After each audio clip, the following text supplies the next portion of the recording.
Hi, everyone. Good morning. Welcome to your Fast Track to 7 a.m. Thank you for joining us. I'm Ashlyn Hill. And I'm Alex Larson. New for you this morning, Fargo police responding to the scene of a crash in South Fargo early this morning. The crash was called in around 2:30 a.m. to the intersection of 49th Street South and 32nd Avenue South. Take a look at your screen. Our reporter on scene says Fargo PD told them when they arrived they found an unattended and overturned white SUV. You see it there, which they believe was rear-ended by a second vehicle that left the scene of the crash. Our reporter says they're still looking for that second vehicle, as well as anyone else who may have been involved in the crash. We've reached out to police for more information and will continue to update you as we learn more. A Bismarck man is now dead. 2 people hurt after a crash in Ward County yesterday. North Dakota Highway Patrol says just after 11 a.m. yesterday, an SUV was southbound on U.S. Highway 83 when it slowed in the driving lane to check on a vehicle that was stopped on the shoulder. Officials say that another SUV then rear-ended the slowing vehicle. The unidentified 68-year-old driver of the first SUV was taken to a local hospital where he later died. The Bismarck man's passenger, as well as the other driver, suffering minor injuries in that crash. Charges against the second driver are under investigation. 2 teens are hurt after a rollover crash just outside Valley City last night. North Dakota Highway Patrol says shortly before 6:30 yesterday, an SUV was heading west on 36th Street Southeast when it failed to slow down for an intersection at 121st Avenue Southeast. That SUV went right through the roadway into the ditch, all before rolling and coming to a rest in a field. Both the 13-year-old driver as well as the 14-year-old passenger are suffering non-life-threatening injuries. They were taken to a hospital for treatment. The crash and charges against the driver are both under investigation, but the names of those teens involved will not be released. New this morning, authorities out of Belcourt, North Dakota now say 1 man is dead after they believe he fell off his jet ski into water early yesterday morning. Authorities say they responded to Fish Lake for reports around 2:30 a.m. Later that morning, authorities requesting regional dive teams to come help in their search. Later that evening, a 23-year-old man was found dead nearly 50 yards from where he was believed to have fell in.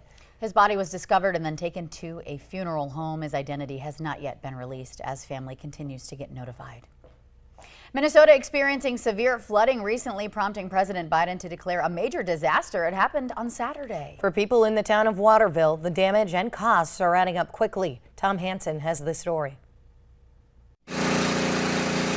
Despite its name, the town of Waterville, Minnesota has never seen anything like this. Did you ever think that this would happen? No, not for a second. Situated between 2 lakes with a river in between, the community received as much as 18 inches of total rain over the last week, submerging much of the town where nearly 2,000 people live. Our electrical panel is in the basement, so that was our biggest fear, is our electrical panel going underwater and shorting out everything. Nicole Rosas and Chad Doring lost a dog and tens of thousands of dollars worth of property in the floods.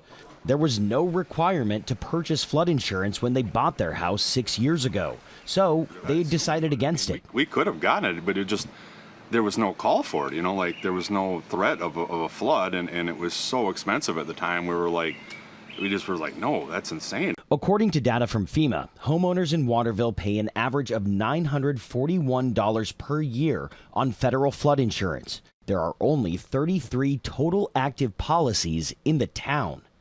Aaron Cocking is the president of the Insurance Federation of Minnesota. The enrollees in the National Flood Insurance Program in Minnesota over the last several years are down, and actually down considerably, which I think is the result of people looking at this and thinking, this is not going to affect me. Our furnace is down there, our electrical panels down there, our children's memories are down there. Yeah. Everything. Yeah, that's another, it's like, even if we had insurance, flood insurance, it's like none of it, you can't replace the memories. A changing climate and changing costs, changing how many people live. Tom Hansen, CBS News, Waterville, Minnesota. Cleanup in the town of Waterville is expected to last through July. All right, turning our attention to weather locally in our viewing area now. Let's get a check of our forecast on this first alert weather day with meteorologist Lisa Green. Good morning, Lisa.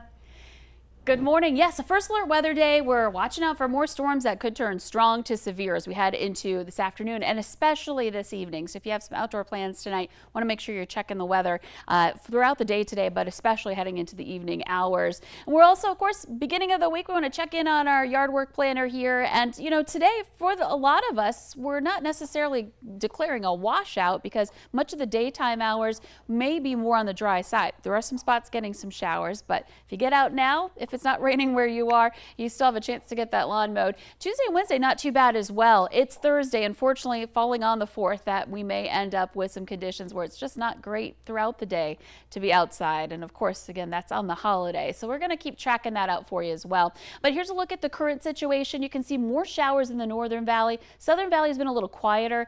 We'll see just in general increasing chances for rain and thunder as we go through the day today. Where we've got the more substantial areas of rain and thunderstorms, that's in the northeastern part of our viewing area and now pushing into Canada as well. So you can see a lot of lightning detected in spots and some downpours in some of those areas as well. And then there are some spots in the east too. You can see a couple of cells that are just starting to pop up in places like Red Lake County, Pennington, eastern parts of Polk County, and then over into Beltrami as well. So might have some development in that part of the Northern Valley. You can see our camera shaking a little bit. It's going to get windy today too. We're looking at a steady wind of 20 miles per hour in Fargo. Some gusts have already been getting into the 30s at times. It's 66 degrees in Fargo, 64 in Grand Forks, 58 in Bemidji, a couple of us in the 50s.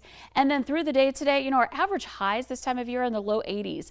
And we're going to struggle to get into the 70s today. Fargo high of 72 degrees. We'll have that chance for rain, again, increasing through the day, and so will the wind. Here's a look at our wind gusts throughout the day. This morning, some gusts into the 30s. Midday into the evening, we're looking at gusts to about 40 miles per hour. It's a warm wind. It's out of the south.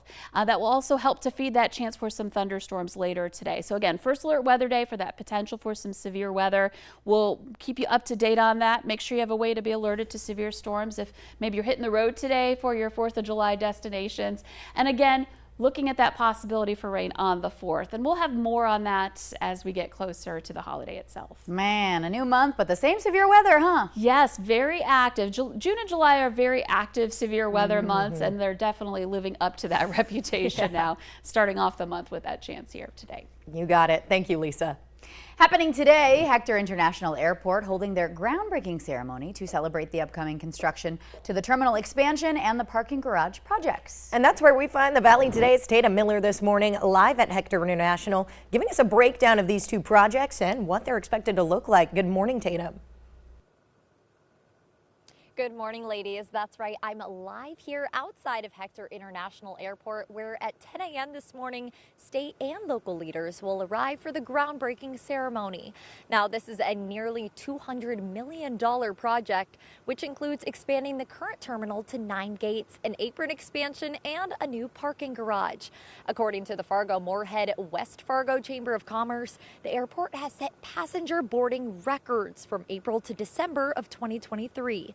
With this surge in demand, Hector issued a terminal area study after the COVID-19 pandemic and concluded that they would add 4 new gates to accommodate more departures and arrivals, as well as a wider range of airlines.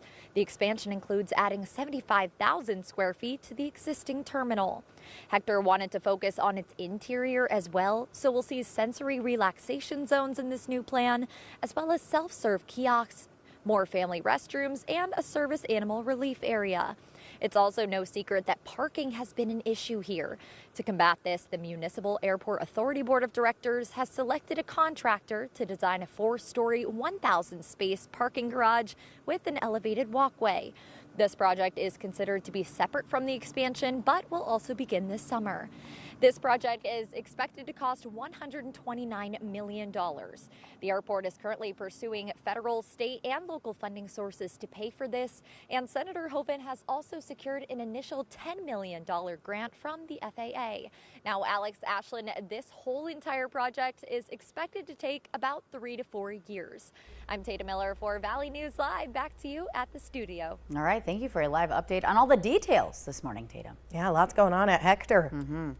Well, the Fargo Park District inviting you, the community, to celebrate 701 Day to honor North Dakota. Today, July 1st, represents North Dakota's area code 701. For some fun today, the Fargo Parks District is hosting a celebration at Broadway Square in downtown Fargo. That starts up at 4. There will be music, food, crafts, and the first 50 kiddos will get a free scoop of ice cream too. Yum. That event goes until 10. Well, the Today Show and CBS Mornings just about to start. Thank you so much for tuning in to the Valley today. A new week, a brand new month. We wish you well as we welcome in July. Thanks again for tuning in. I'm Ashlyn Hill. Happy 701 Day. I'm Alex Larson.